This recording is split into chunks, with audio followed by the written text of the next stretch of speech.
SS members, it's me, Angel. Welcome sa aking YouTube channel. May sasagutin akong post, guys, pero itago ko lang yung pangalan niya, ha?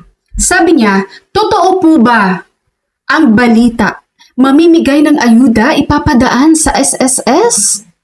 Nako, wala pong kahit anong ayuda na manggagaling sa SSS or ipadadaan sa SSS.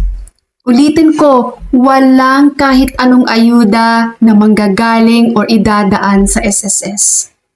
Ito na naman, no, ang hilig talagang magpakalat ng fake news ng ibang tao. Hindi mo alam ano bang dahilan, ano bang mapapala nila sa ganyan. Kawawa kasi guys, yung mga seniors natin dito na madaling maniwala pagdating sa mga ayuda, lalong-lalo na ngayon na kasagsagan ng bigayan ng ayuda sa mga drivers, no, yung fuel subsidy. So, sinasabayan nila yung mga ganitong bagay. Kaya mag-ingat-ingat po tayo mga seniors natin kasi usually talaga ang pinupunteriya kasi ng mga to, yung mga senior citizen. Sa ngayon, ang ayuda po na meron lang na related sa nangyayari ngayon sa bansa, guys. Related sa crisis ngayon na pagtaas ng bilihin, pagtaas ng fuel, ay ayuda lang para sa ating mga drivers. At hindi po ito dinadaan sa SSS. Personal po itong binibigay ng DSWD nang walang kahit anong charges, nang walang kahit anong fees, nang walang kahit anong bayad. Guys, ganito yung gawin nyo ha. Maging aware kayo guys sa balita, sa news. Manood kayo ng balita. Para doon po kayo makakakuha ng legit information pag meron na pong ayuda na mangyayari. Dahil binabalita po yun.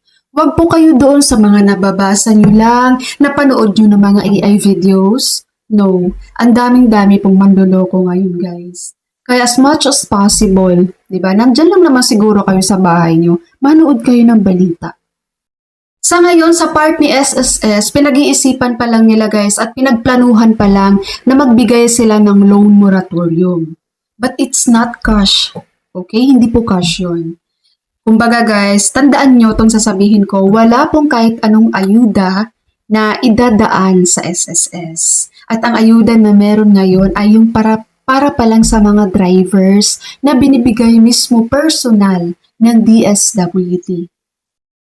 Nagigets nyo po? Iwas-iwasan nyo guys manood. Sa Facebook, ang daming mga AI videos din doon guys. Diba? Iwasan yung manood ng mga AI videos. Ako, hindi talaga ako nanonood ng mga AI videos, guys. Naiinis ako pag may mga nakikita akong AI videos.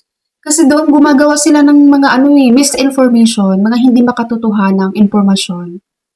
So, nakakasira lang yon, nakakagulo lang yun sa mga tao. Alright, so yun lang po ang aking very short video, pero mahalagang video po yun para sa ating lahat.